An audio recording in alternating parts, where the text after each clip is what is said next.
खट्टे डकार आना, क्या आपको रोज रोज खट्टे डकार आते हैं? आपको लगता होगा कि ये नॉर्मल गैस है, पर इसकी असली वजह कुछ और होती है। जो हमारा पेट है, जो स्टमक है, वो एक वॉशिंग मशीन की तरह होता है।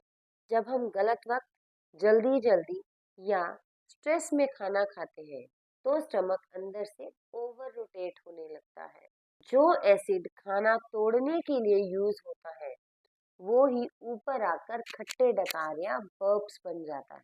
ये सिर्फ डकार नहीं, ये एसिड रिफ्लक्स का शुरुआती सिग्नल होता है।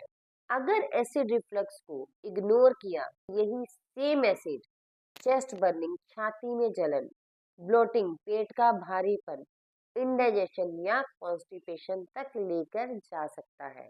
खट्टे डकार बर्प्स का सबसे इफेक्टिव और इजी यौगिक सॉल्यूशन है mindful breathing plus simple digestion activator. Breathing से हमारे स्टमक का प्रेशर बैलेंस होता है, एसिड सेटल होने लगता है। अगर आप रोज रोज खट्टे डकार, ब्लोटिंग, इनडाइजेशन से परेशान हैं, तो इसका सही सॉल्यूशन घर बैठे ही सीख सकते हो। Join Adiyogi meditation and yoga classes under the guidance of our certified international yoga therapist.